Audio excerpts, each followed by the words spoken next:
Hi friends, जो माने सुभद्रा योजना एपर्यंतर टंका पाई नाहांती तांको पाई बहुत बड़ गोटे खुशी खबर एवं को नियम सब आसी मु आपण मानकु संपूर्ण डिटेल्स जनइबी। वीडियो रे आपण माने नुआ करी विजिट करथिले चैनल को लाइक कर देबे एवं सब्सक्राइब कर देबे एभली भाबे नोटिफिकेशन सर्वप्रथमे पाइबा पई। तबे चलंतु सबु डिटेल्स आज आमे जानि नेबा।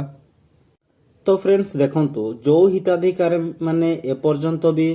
आमर सुभद्रा टंका पाउ नाहांती किंबा पाई नाहांती तांको पाए बहुत बड़ अपडेट ए जिनसटा जोटा कि सरकार तरफ जोटा वर्ष को 10,000 टंका सुभद्रा योजनार टंका दिया जाउची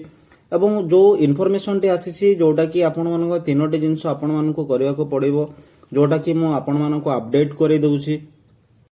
देखंतु जोटा कि राज्य सरकार तरफ आपण मानको जो सुभद्रा टंका योजनार टंका पाउथिले एवं जो माने एपर्यंत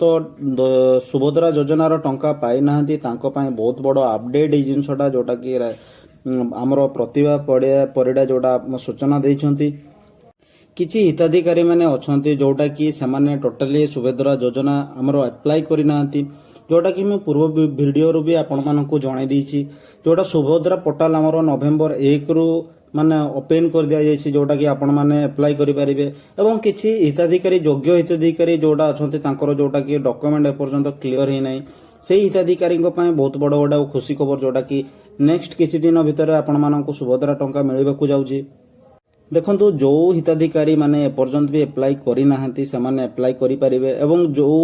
हिताधिकारी मानकर जोटा बयस सीमा जोटा रही कि 21 वर्ष बयस सीमा जोटा रही जोटा कि आपण माने सुभद्रा पोर्टल खोलिले आपण माने देखिए सेठी जो इंस्ट्रक्शन जो रही आपण माने जानि परिबे जोटा कि सरकार को तरफ रु जोड़ा नोटिफिकेशन जो रही कि नवेम्बर 1 रु नवेम्बर 31 पर्यंत पोर्टल खोलिबो एवं सही समय सीमा भितर आपण माने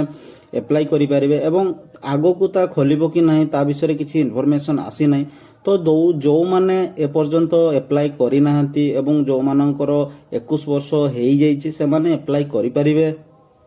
जो माने पर्यंत अप्लाई करि नाहांती से माने सीएससी सेंटर को जाई अप्लाई करि परिबे जोटा कि समय सीमा जोटा रही हमर नवेम्बर 30 तारिख पर्यंत से समय सीमा भितर आपण माने अप्लाई कर दियंतु।